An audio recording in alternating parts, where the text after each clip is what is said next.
Manchester United. I want to go to Nobbins first on this. The Man United situation has caused a lot of talking points this weekend. Tell me more.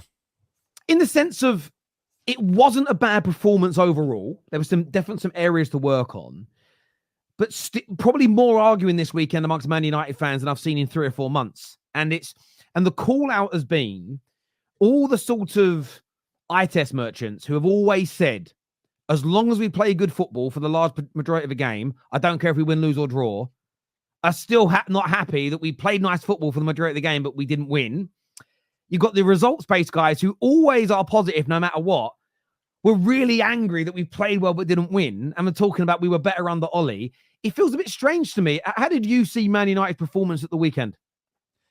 I thought that in the main, I thought that United were probably unlucky to not get the win. I thought the first half in particular, I don't know what the exact stats were, but wasn't it something insane, like you missed 4 or 5 big chances out of 5? It's something ridiculous like that.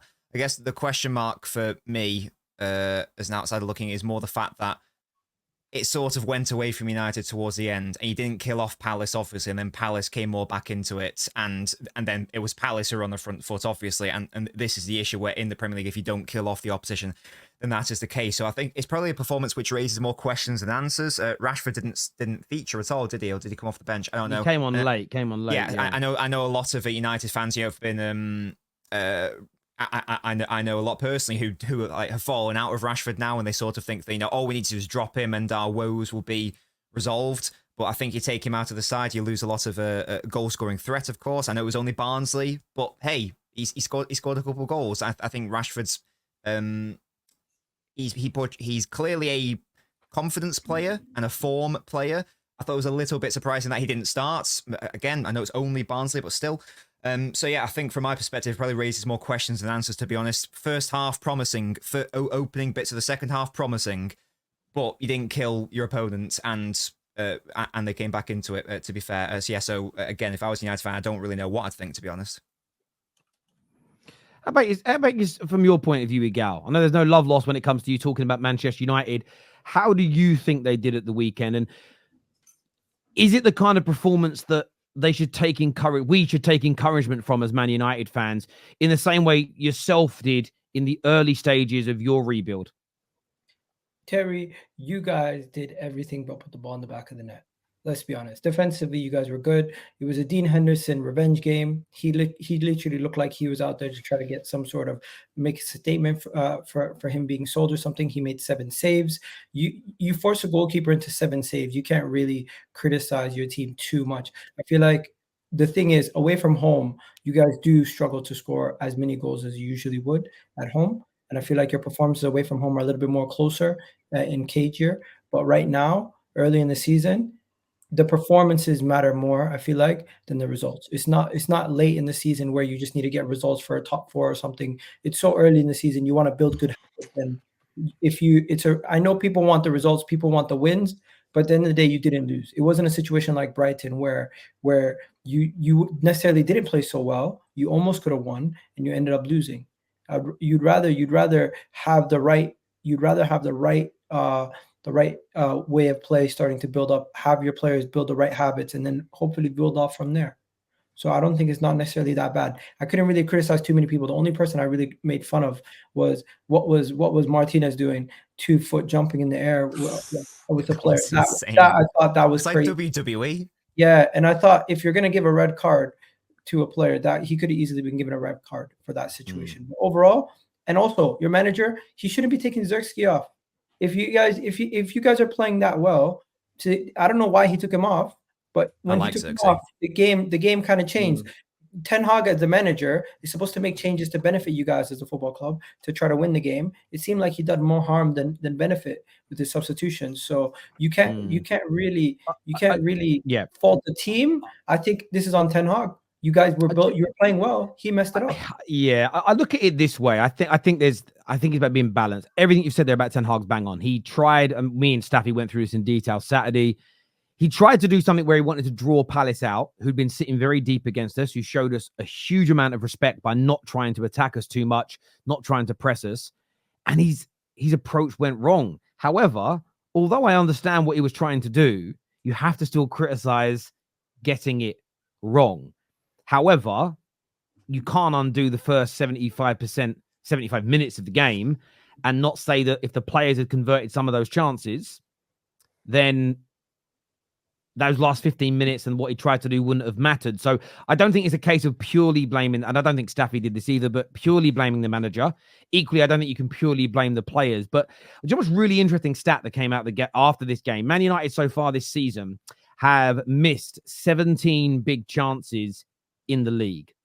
And I want to put that into context for everybody, 5 games in. That means we've missed just over 3.5 big chances per game in the opening 5 games.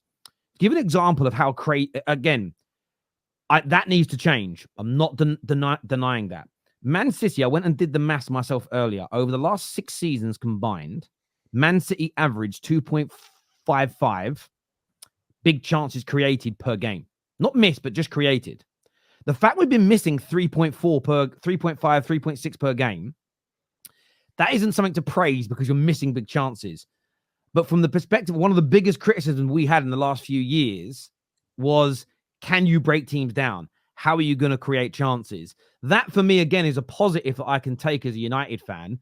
But it's about, I don't know whether it's the drills in training, whether it's the man management, whether it's some fucking therapy, I don't know, for the confidence, is getting the players to convert these opportunities, because we're creating them, and we're creating them at a level which is, we're missing them at a level of 1 more per game than the best team in the world create over the last 5 years. So there are some positives, but what I don't like is where people just focus on the positives and they don't look at the areas that need to be criticized for growth as well. Equally, I don't think we should just focus on negatives, because there are some real positives to come out of this. But that conversion, if we start converting some of these chances, then I want to see how we grow from that point. But yeah, frustrating not to get the win with how well we play personally. I think Ten Hag is more of a concern in that situation. Sorry, I'll come to you in a second ago. What were you going to say, Nobbins? I was just going to say, just on the big chances miss point, I would rather be in United's position where you're at least creating the chances to have them missed, rather than not even creating the chances. Yeah, it's like, if like a striker's going through a rough patch, rough patch for Haaland last season, but, he was missing a lot of big chances for his standards, but he was at least getting into the right positions. And this, I think, is the same thing. I wouldn't be concerned about a team missing big chances. It's more about, I'd be more concerned if they weren't creating them, because you'd like to think that variance will balance itself out, and eventually United's forwards will be ultimately taking those chances. That's all I wanted to say. I agree with that. I don't think it's a bad thing that you're like. I know it's obviously worrying that you're not taking your chances. However, I agree with what Nobbin just said. Bang on the money. If you're in a position where you're not even creating clear-cut chances, then there's a hell of a lot more pressure on around those players and the manager. There are obviously some positives. It's another clean sheet. What's that? 3 Premier League clean sheets this season? Fulham, Southampton, and Palace now. Yeah, defensively, you're clearly improving, and you should be, because you've brought in some good defenders. But I don't know how Ten Hag's gonna get you to finish those chances. Does he change system? Does he rotate the wingers? Is it something you can do on the training ground? Is it just, like you said, is it a therapy thing? That's the big question. Because if you do start putting those chances away, you'll fly up the table. And right now, teams are. There's so many unpredictable results in this league. You could have 2 or 3 wins to be in the top 4, and then all of a sudden the pressure's kind of off of Ten Hag a little bit.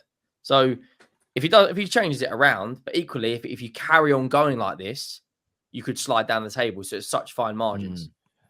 Well, I don't think there's much Ten Hag. The only thing that Ten Hag should have done was keep Xerxes on the pitch, because he was the guy that was sort of the hub that everything good was going through.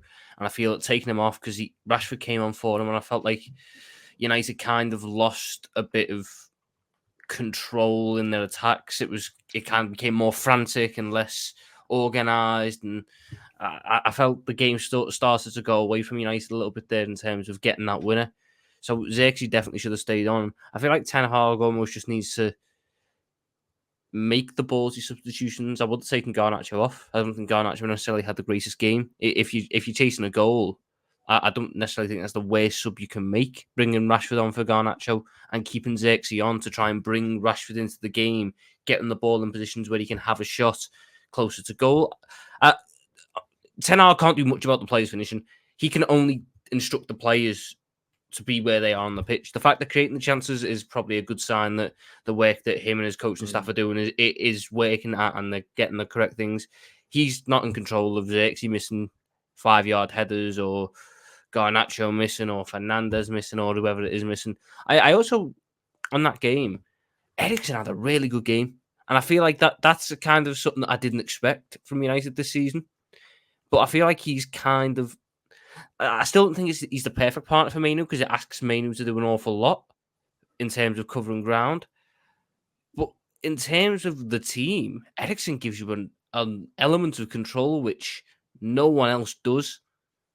And that is that's probably one of the more important things that has been lacking for United against these types of opposition who are going to respect you and try and drop off you a little bit. You need a guy who can control the things a game lot better, and keeper, can't he? run it at his pace, so you can create something. I felt like that was something that was missing for United in the earlier parts of the season, especially like Fulham. I feel like if an Eriksen had played in a Fulham game, that game would have been probably a similar scoreline, but much more controlled and a lot less sort of end-to-end hectic in that sense. So I'm actually really interested to see how Eriksen is used for the rest of the season, because I know he could have went this summer, and now he's, in my eyes anyway, he's shaping up to be quite an important little piece for that United team at the minute in terms of adding control and balance.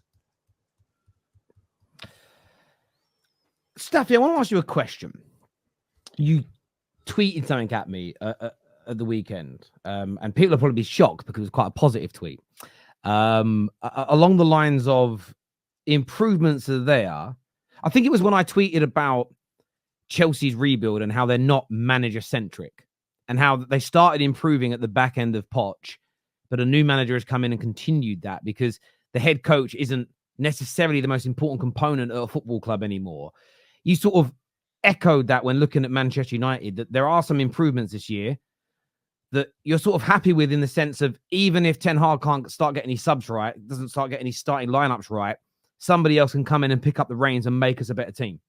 Unless I misinterpreted your tweet. No, you tweeted that you were disappointed that we didn't get the win today, but you were happy with elements of our game, and I agreed with you. And I've been very consistent with that.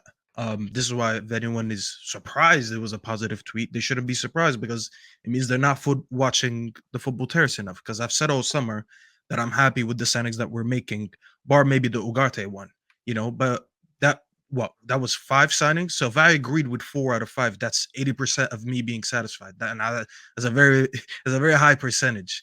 I said that the way we played and the players that we have in this current, at least this 11, I like most of them. I like how Ineos came in and they raised the floor of this current team. We look like a much more technical team than we did in the last couple seasons. We didn't have to rely on transition too much last game to create chances. We didn't have to rely on individuals to create chances. It was a group effort. You had chances being created from multiple people. You had chances being created in the first half and in the second half. And let's be honest, on another day, our strikers convert these chances. Sorry, let me mute this. But on another day, our strikers convert a couple of these chances, and we probably win it in the first half. Now, I think Nubbins said it perfectly, and I'm always very happy to hear Nubbins echo something that I said, because I doubt I doubt Nubbins heard my match reaction, but he said the same thing I said. The end of the game is where I was disappointed. And that's why I highlighted my match reaction on that. We didn't keep our foot on their necks. We didn't keep our foot on the gas. We started giving the game starts slipping away, and it's fine. You cannot. There's no club, in my opinion, or any team, no matter how good they are, can sustain the same level of pressure for 90 minutes, especially without subs. The thing is, as a manager, you need to identify what you're doing right and keep it going, or you need to identify what the team is doing wrong and try to fix it. The manager failed to keep the pressure that we had, keep the same momentum as we had. The possession was slipping away, and fair enough. The issue with Eriksen is that. And listen, Tom, I heard what you said, and I agree with you. But reality is, Eriksen cannot play as many games as an average Premier League player could play because of his age, because of his heart condition, because of his physicality. He played 3 games this week. Now, I don't expect to see him play 3 games in a single week again. This is a surprise to all of us. Now, the manager needs to take him off, but he also wants to sustain possession. What do? Instead of doing that, he started bringing on transition players. And that's what Terry said. We failed to score against Palace. We were running out of time. So he thought, what's a good idea? Let me try to draw him out by bringing on players that are good off the ball more than on the ball. And hopefully, if they come out of their shell, I'll hit them on the counter, I'll hit them on the transition. Palace are not stupid. They're not idiots. There's less than 20 minutes left, and he tried to draw them out. That's too late. They're happy to leave with a point. Anyone here will tell you Palace will be happy to leave with a point against any of our teams. So the fact that he failed to adapt or failed to keep the same pressure is why I called him out. Because I think most of our play being good is not down to him. It's not down to the tactics. It's down to the recruitment that we've done. Because I don't see a lot of change in the way that we play. I just see better players executing it. I see a better right back than Aaron Wan-Bissaka who can actually get the ball, pass, dribble, do little 1-2s. I see a center back who's more competent than Maguire, who's a little bit more technical than Varane was. I see a striker who can hold up the play better than Højlund did. I can see elements of improvement because of the individuals. So that's why I'm not giving the manager too much credit. And last thing, because I don't want to ramble on for too long, Miguel said earlier we should be happy with the performance, and it's not always about the result. It's early in the season. It might be early in the season, Miguel, but it's not early in Ten Hag's process. And I don't like to use the word process, but this is his 3rd year. 2 years ago, I would have agreed with you. I would say, yes, it's his 1st year. He's learning the team. He just got new recruitments. It's all about the performance right now so we can eventually win. I cannot excuse him in year 3 to just be celebrating performances when we're behind on the timeline again. We're too late. We should have been doing this our first year and a half, first 18-month max. I'll be talking about just performances, but I cannot ignore that in year 3. Year 3, you should have already been doing both, and he's behind on schedule. I'm sorry. Yeah.